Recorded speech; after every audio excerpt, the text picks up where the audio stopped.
Olá, amores e amoras, tudo bem? Gente, nesse tempo de pandemia não tem jeito, né? A gente vai ter que ficar cada um na sua casa. Mas a gente não pode deixar de aprender, não é mesmo? E aí, o que vocês estão fazendo nesse tempo de quarentena? Depois vocês me contam, viu? Eu quero saber de tudo. Olha, então a gente vai dar continuidade no nosso curso. Eu pedi para vocês me mandarem o WhatsApp de vocês para eu incluir num grupo. Como somos só 12 pessoas, eu acho que vai ser tranquilo a gente fazer esse trabalho, onde eu vou ficar mandando vídeo, fazendo estímulos, perguntando para vocês algumas coisas para vocês aprenderem. Não é obrigatório, eu já recebi de 10 pessoas, faltam duas. Então, quem puder, por favor, já me mande, que agora, dia 6, eu já vou começar a montar o nosso grupo, tá certo? Essa vida de youtuber é muito difícil, ficar conversando de frente para a câmera, sem ver a reação de vocês, sem saber as perguntas de vocês, é complicado. Vai ser um pouco cansativo, talvez, mas eu espero que vocês gostem, viu? Eu estou fazendo aqui com muito carinho, fiz algumas modificações na disciplina para que não ficasse tão chato. Então, desliga celular, desliga telefone, tudo, televisão, pega papel e caneta e começa a anotar para vocês não se distraírem ao longo desse vídeo, ok? Então vamos lá.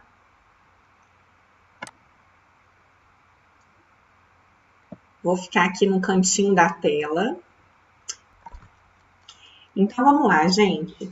Nós já estudamos na disciplina comportamento organizacional que o comportamento ele é uma resposta a um estímulo.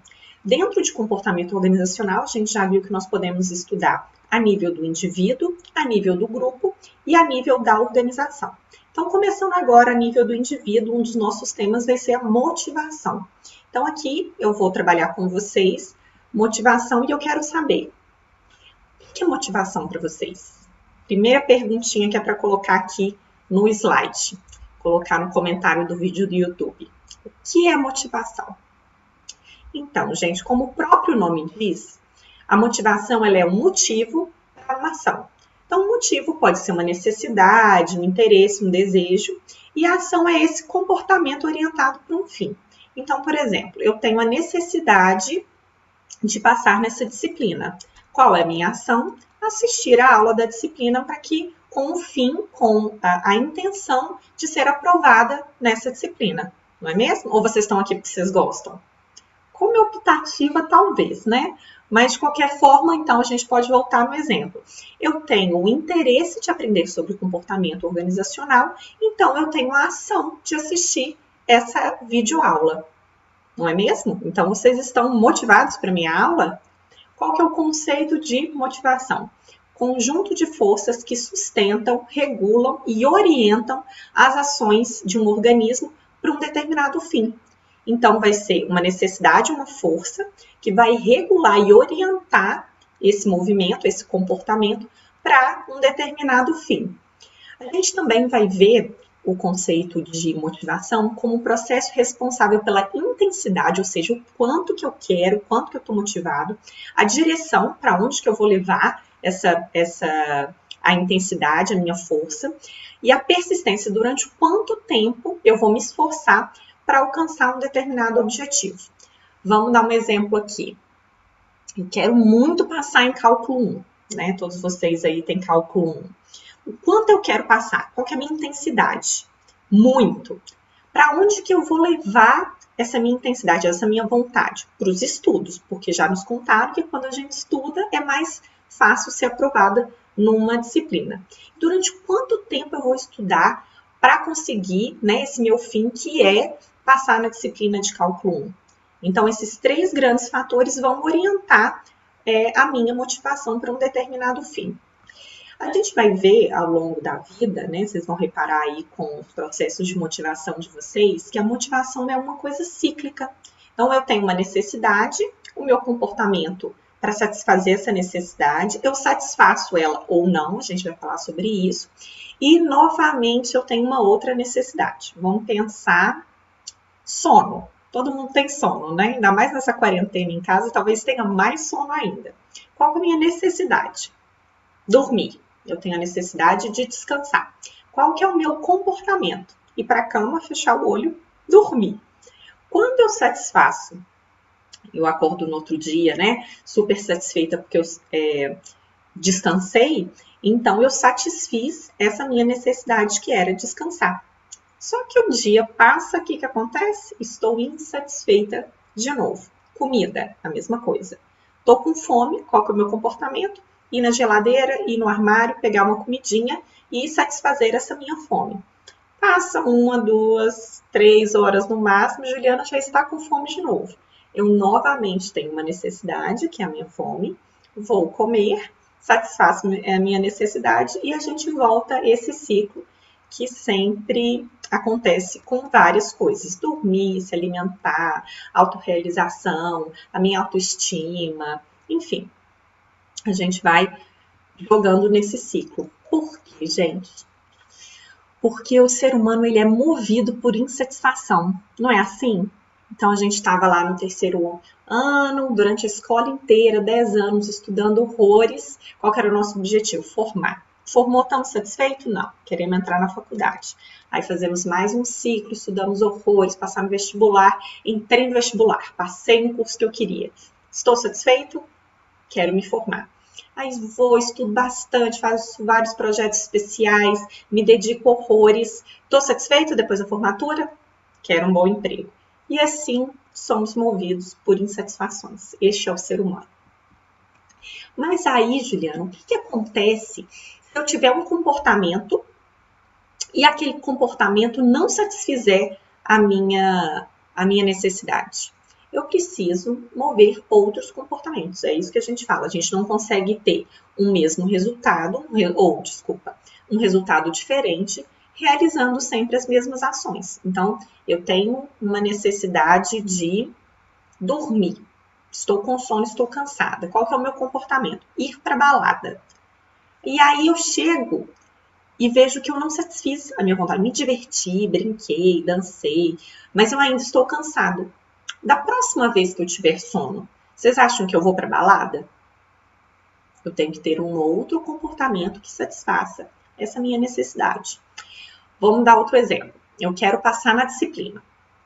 A minha necessidade, eu tenho um desejo de passar nessa disciplina. Qual que é o meu comportamento? Rezar.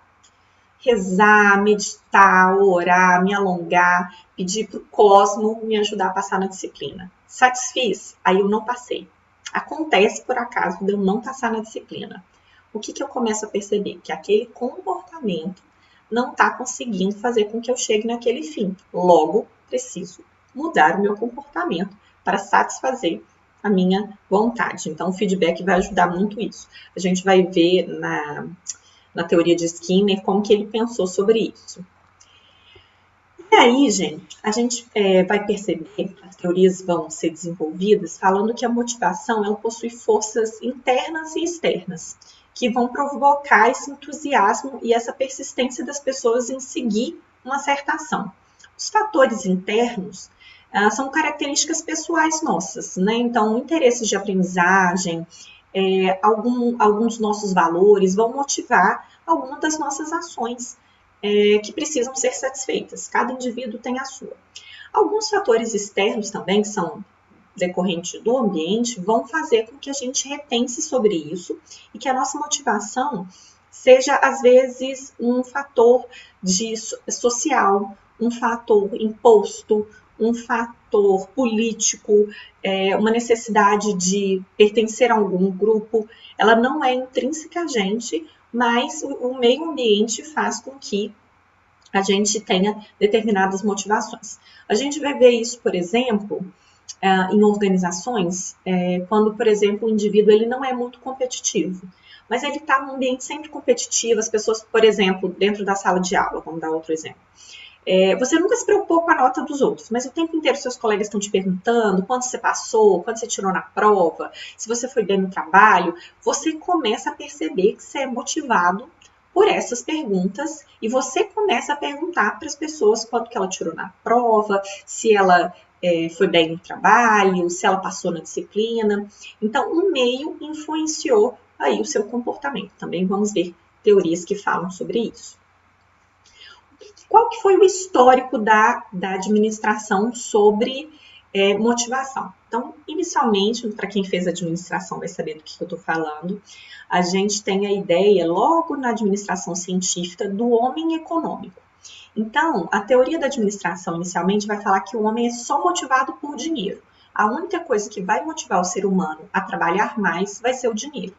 Depois, a escola de relações humanas, com as novas teorias também que foram sendo desenvolvidas, vai perceber que relações sociais, às vezes uma estrutura física, reconhecimento, outras questões também motivam o ser humano a trabalhar mais e que o gestor precisa saber aquilo que motiva o sujeito para que ele seja motivado.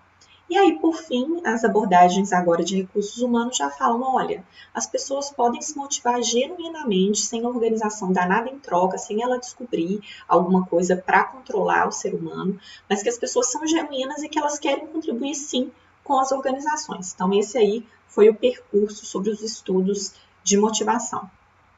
Para a nossa aula de hoje, né, as teorias behavioristas comportamentais, a gente tem duas grandes vertentes que estudam a motivação, as teorias de conteúdo e as teorias do processo. As teorias de conteúdo foram as primeiras a serem estudadas, que elas vão falar qual que é o conteúdo da motivação, o que motiva. Já as teorias do processo vão falar sobre o comportamento motivado, como motivar um comportamento, né, como fazer com que as pessoas sejam motivadas. E aí a gente tem esses autores que nós vamos trabalhar.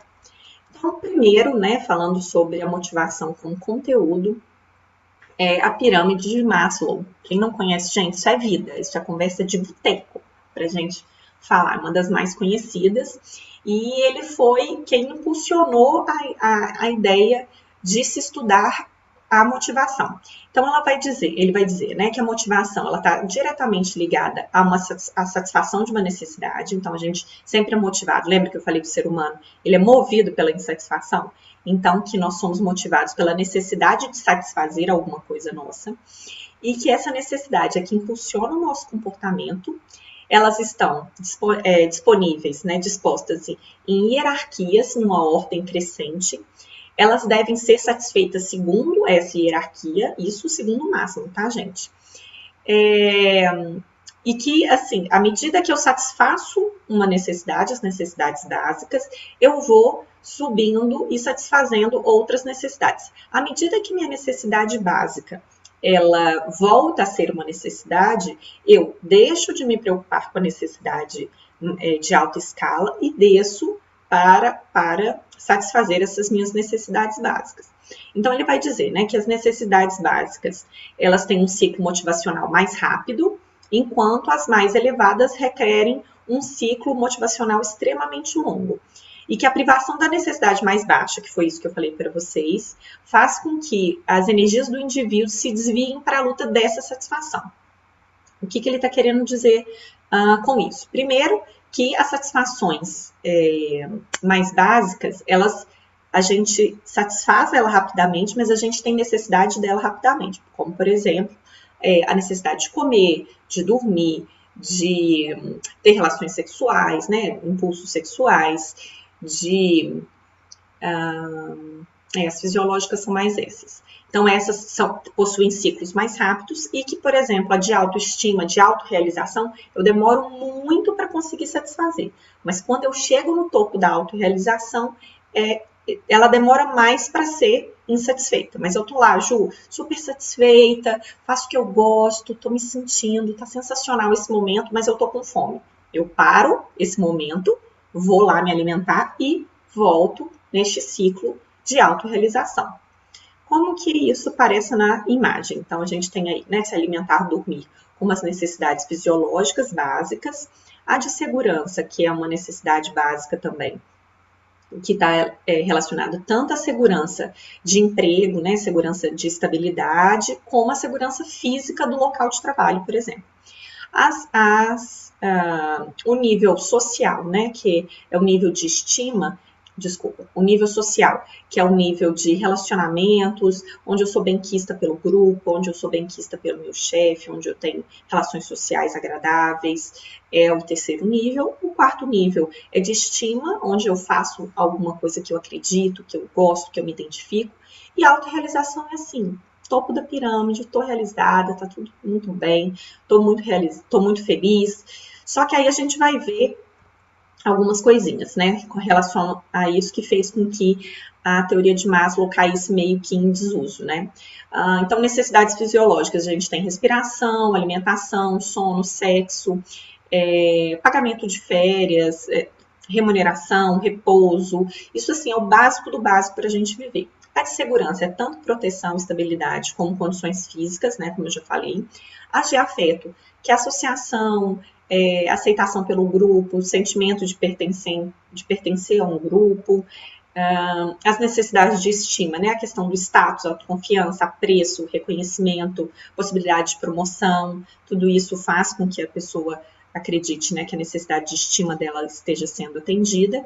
E a de autorrealização é desenvolvimento do seu potencial, aquele autodesenvolvimento, a sensação de que a gente está crescendo dentro da organização e crescendo enquanto sujeito, que também é muito importante, novos desafios, trabalho com criatividade, tudo isso é quando a gente aceita, quando a gente chega na necessidade de autorrealização. Mas qual que é o problema? Vamos pensar agora neste momento. É mais ou menos meio-dia e meia, eu estou morrendo de fome, ou seja, a minha necessidade fisiológica não está sendo atendida, mas eu estou em autorrealização, porque eu amo dar aula, eu estou aqui falando para vocês, passando tudo que eu já estudei sobre o tema, e eu me sinto autorrealizada quando eu dou aula. Então, quando Maslow fala que para que a necessidade mais o topo da pirâmide seja atendido, eu tenho que ter todas as minhas outras necessidades satisfeitas, ele desconsidera esse caso. Quantas vezes, por exemplo, vocês estão numa festa com sono, ou seja, uma necessidade fisiológica de vocês não está sendo atendida, mas você está com os seus relacionamentos pessoais sendo atendidos. Então, aí ela cai um pouquinho em desuso e recebe essas críticas aí, a pirâmide de Maslow. Mas a gente não pode negar que foi um início de estudo, ele fez alguns agrupamentos importantes e que contribuiu muito para relações humanas, para a escola de relações humanas e também para a área de comportamento organizacional. A teoria de Esberg, eu adoro ela. Ela vai falar, então Maslow, ele agrupou as necessidades humanas, né?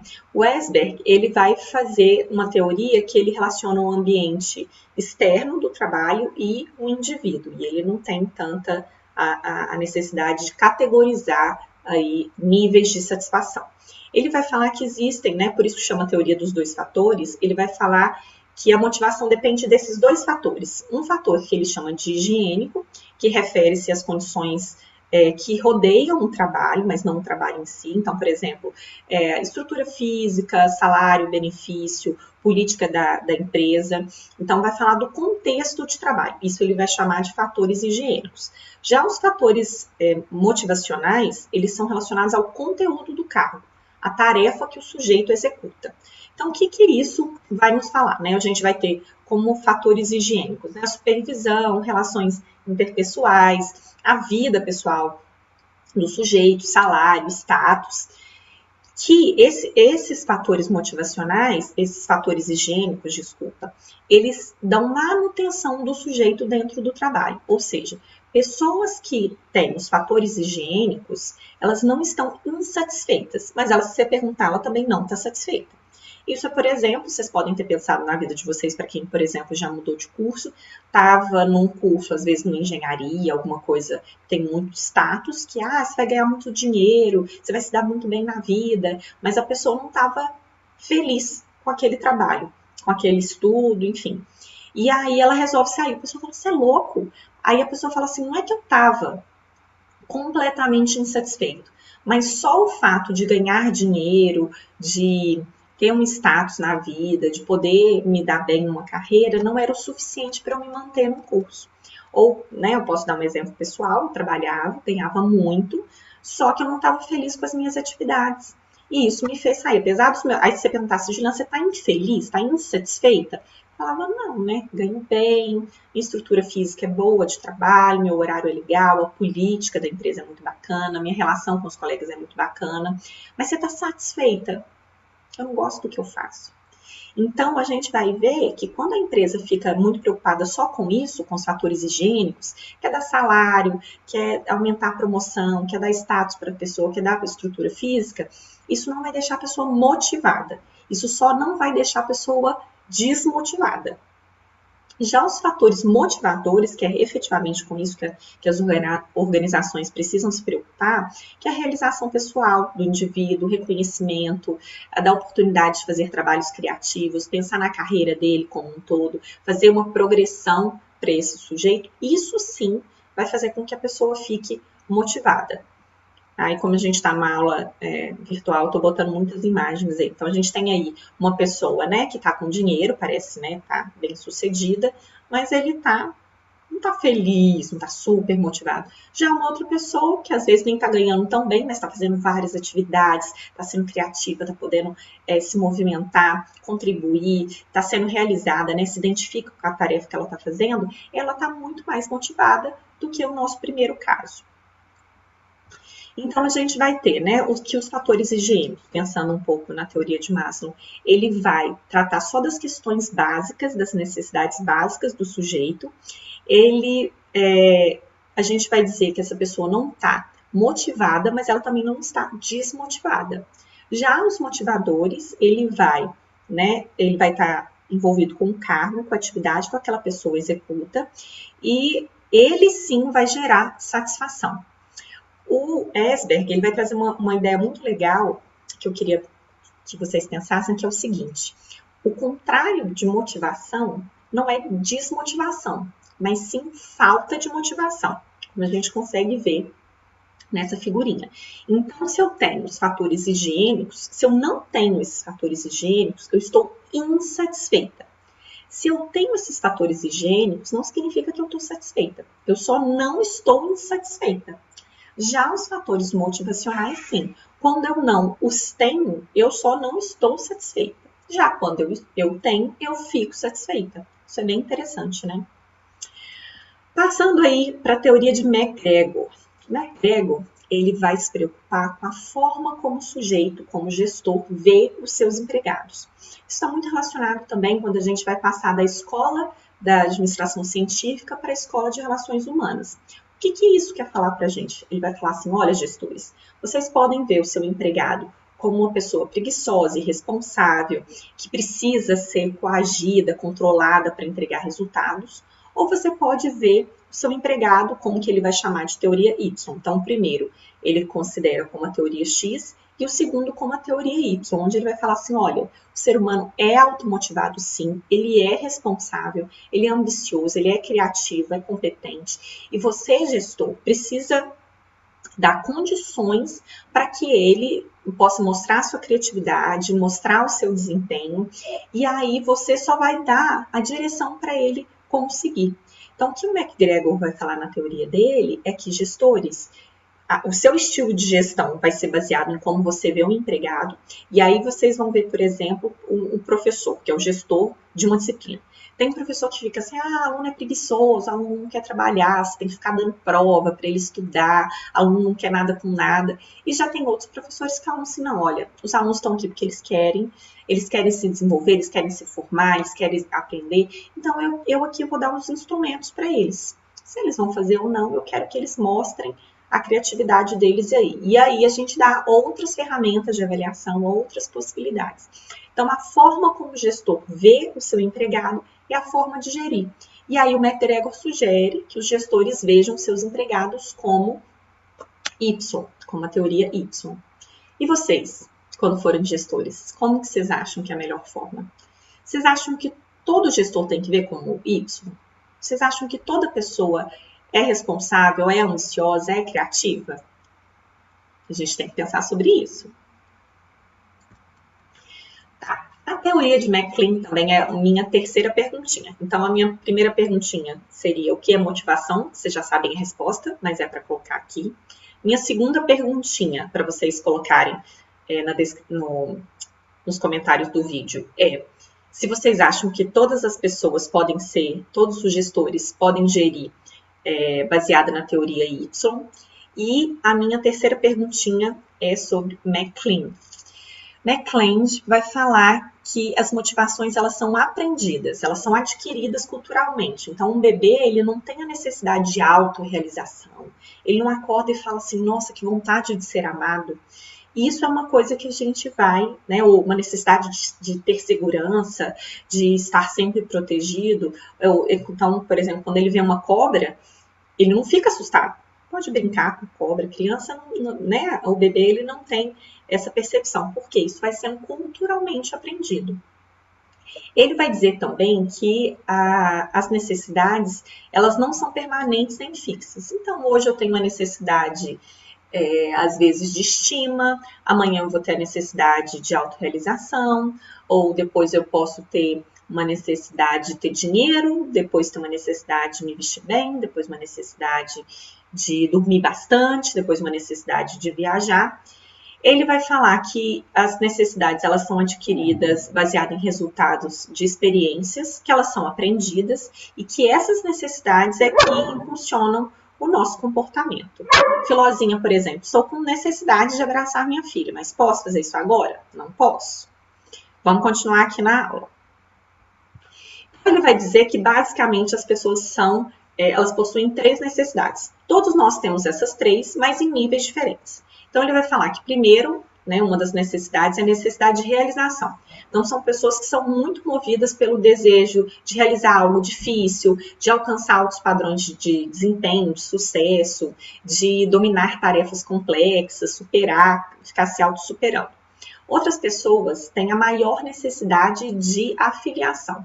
Então, elas têm o grande desejo de se manter com relações com outras pessoas, relações mais afetivas, elas evitam conflito, elas gostam de estabelecer relações de amizade mais fortes dentro do ambiente de trabalho e na vida como um todo. E algumas pessoas são mais movidas pela necessidade de poder, que é a necessidade de influenciar e de controlar outras pessoas, de ser responsável pelo desempenho de outras pessoas, de orientar outras pessoas, de ter autoridade sobre elas. Então, todos nós temos essas 3 necessidades, basicamente, mas que uma se sobressai. Qual que sobressaia de vocês? Realização, afiliação ou poder? Quero que vocês façam esse comentário para mim aqui. Então, o McClelland vai falar o seguinte, né? Então, as pessoas, né, que têm necessidade de realização, elas são mais inovadoras, elas têm um ímpeto mais competitivo e elas têm aqueles padrões de excelência, elas gostam de reconhecimento, de fazer acontecer. As de afiliação são pessoas mais protetoras, que têm relacionamento mais caloroso, são mais afetuosas com outros indivíduos. E as de necessidade de poder são aquelas pessoas que gostam de ter alguma autoridade, de controlar e influenciar outras pessoas. Me contem aí o que são vocês. Vamos agora para o comportamento motivado. Quais são as teorias de comportamento motivado? E a primeira delas eu adoro, que é a teoria de Vroom. O que a teoria de Vroom vai fazer? Aí os matemáticos, né? Administração, RH também tem matemática. Ele vai falar assim, que olha, a motivação, ela é movida por 3 grandes fatores. Valência, instrumentalidade e expectativa. A valência é a atração que esse resultado exerce sobre o indivíduo. Ou seja, o quanto eu quero aquele resultado. Então, quanto que eu estou motivada para aquilo. A instrumentalidade é a força da expectativa que eu tenho que aquele resultado vai acontecer. E o terceiro é a crença que eu tenho de que eu vou desempenhar bem aquele processo.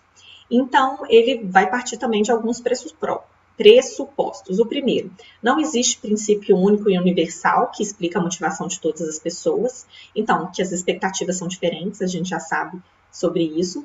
E que os sistemas de recompensa organizacionais nem sempre se baseiam em desempenho e resultado. Então, por isso que essa motivação também vai variar. Vou dar um exemplo aqui para vocês. A professora quer emagrecer, quarentena, né? Estamos comendo horrores. Então, estou motivada a emagrecer. O quanto que eu quero emagrecer? Muito. Quero bem emagrecer muito. O quanto que eu acredito que se eu fizer dieta, exercício, eu vou conseguir emagrecer? Acredito muito. Todo mundo que faz dieta, exercício, bonitinho, normalmente emagrece. O quanto que eu estou, né, acredito, tenho expectativa de que eu vou conseguir fechar a boca e fazer exercício. Não muito. Logo, a minha motivação é baixa, porque apesar da minha valência e minha instrumentalidade serem alta, a minha expectativa é muito baixa. Então, isso faz com que minha motivação para emagrecer seja mais ou menos. Outra teoria é a teoria da equidade de Adams, que ele vai falar uma outra coisa que vocês também já devem ter percebido, que, né, então deixa eu falar primeiro o que é a teoria da equidade. Ela vai fazer, né, a relação entre a contribuição do seu trabalho, o resultado do seu trabalho, e a contribuição, né, semelhante ao seu trabalho de uma outra pessoa e o resultado dessa pessoa. O que a gente pode dizer, por exemplo? Se eu tô lá, eu estou trabalhando muito, eu sou uma analista de RH, trabalho muito e tudo mais, só que a minha recompensa é R$100. E o meu outro colega, que também é analista de RH, só que ele dorme o tempo inteiro, ele não faz nada, ele pega trabalho atrasado, a recompensa dele também é de R$100. Isso vai fazer com que eu fique desmotivada. Pensa, por exemplo, no trabalho de vocês. Se vocês vão lá, dão sangue no trabalho em grupo, escrevem, leem horrores, viram madrugada e tiram 10. E um outro grupo que fez um trabalho porcaria, contou para vocês que fez um trabalho péssimo, e o professor também dá 10 para esse grupo, porque nem leu o trabalho, porque não se preocupou. Qual que é a motivação de vocês de fazerem novamente, se esforçarem novamente para fazer um bom trabalho na próxima entrega? Mais baixa, né? Então, o que essa teoria vai contribuir com os gestores? Ela vai dizer, olha, gestores, vocês precisam se preocupar com o tratamento justo entre o empregado de vocês. Por quê? Se você não é um gestor justo, as pessoas que fazem um bom trabalho vão se sentir desmotivadas. E isso também é uma coisa que vocês precisam se preocupar. Por fim, aí, a tão famosa caixa de Skinner, que ela vai falar que o comportamento ele é sim aprendido, né? McClelland falou sobre isso, e ele vai dizer que o Skinner vai falar também que as necessidades e que o comportamento ele é aprendido e que a repetição do comportamento é influenciada pelas suas consequências, né? Sejam elas negativas ou positivas, e que esse reforço fará com que o comportamento se repita ou não. Vamos pensar numa coisa simples da criança querendo colocar o dedo na tomada. Aí você fala, vai dar choque, vai dar choque. A criança vai lá, coloca o dedo na tomada, ela toma choque. Ela coloca o dedo de novo. Ou, eu quero vamos pensar, eu quero passar na disciplina. Eu falo, tem que estudar, tem que estudar, tem que estudar. Vocês não estudam, são reprovados. O que vocês fazem na próxima vez? Provavelmente vão estudar. A mesma coisa dentro da organização. Eu trabalho e sou promovida. O que isso vai fazer? Com que eu cada vez mais trabalhe. Ou, se eu trabalho e eu não sou promovida, o que acontece?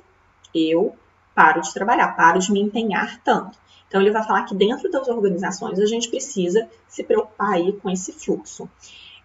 O Skinner ele acreditava que para motivar os funcionários, os administradores precisam entender a relação entre o comportamento e as suas consequências para promover circunstâncias que reforcem aquele comportamento desejável, para que desencorajem comportamentos indesejáveis. Então, vamos supor, você chega atrasado e isso é descontado no seu salário. O que isso vai fazer? Com que cada vez menos você chegue atrasado. Já, toda vez que você faz um bom desempenho, eu reconheço, falo, nossa, parabéns, seu trabalho, sua entrega foi boa. E isso faz com que vocês produzam cada vez mais. Logo, eu vou continuar reconhecendo o trabalho de vocês. Isso é uma outra forma de motivar. Então, vamos dar aqui um exemplo rapidinho. Vocês querem passar na disciplina. Qual que é a resposta de vocês para quem quer, né, quem tem um estímulo de querer passar na disciplina? Estudar. Qual que é a consequência? Passar na disciplina. Qual que é a resposta futura de vocês? Continuar estudando. Mas pode acontecer também de vocês quererem passar na disciplina, terem a resposta de estudar e não acontecer. Qual que provavelmente vai ser a resposta de vocês no futuro? Não estudar, não é mesmo? Voltando para o nosso exemplo. Qual que é o meu estímulo? Querer emagrecer. O que eu faço? Dieta e exercício. Qual que é a consequência? Emagreço. Qual que é a minha resposta futura? Continuar fazendo dieta e exercício. Já se eu não emagrecer, mesmo fazendo dieta e exercício, qual que é a minha resposta futura? Ser feliz e comer horrores, que é isso que a gente gosta, não é mesmo? Então vamos lá, gente. Para terminar essa aula, eu preciso para falar com vocês que motivação humana, ela não é um traço de personalidade, ela é aprendida sim, as pessoas, a cultura influencia aí o que a gente vai entender, o que vai fazer com que a gente se motive. Ela vai ser uma interação, então, entre o indivíduo e a situação que o envolve. Então, a forma como você é motivado a realizar alguma coisa dentro de casa não é a forma como você é motivado dentro de uma república, ou na casa da sua tia, ou uma festa. Essas teorias comportamentais, elas buscam esclarecer o pensamento e as reações das pessoas, mas, infelizmente, a necessidade varia de indivíduo para indivíduo, elas mudam durante o tempo, mesmo com o mesmo indivíduo. A tradução dessas necessidades em comportamentos, ela é variável, ela vai depender de pessoa para pessoa, e, né, então, essas reações vão ser bastante variáveis. Então, o fato da pessoa, então, por exemplo, uma pessoa está com fome, a gente espera, né, que o comportamento dela seja ir lá atrás, nossa, foi horrível, seja ir na geladeira buscar uma comida. Mas outras pessoas podem querer beber água. Fala, não, eu mato minha fome bebendo água. Então, isso vai variar. E por isso que é tão complexo aí estudar o comportamento humano. Por fim, nossa última perguntinha da aula de hoje, para vocês colocarem no comentário desse vídeo, é: o que motiva vocês? Tá certo? Dúvidas, perguntas, questionamentos, reclamações, coloquem também aqui no comentário que eu vou responder com vocês ao longo dessa semana, tá certo? Então, gente, beijo no coração de vocês, espero que vocês tenham gostado dessa aula, estou aqui me esforçando para aprender a trabalhar com esse vídeo, mas não é fácil ser youtuber, né? Então tá bom, beijo, boa semana, bom estudo para todos.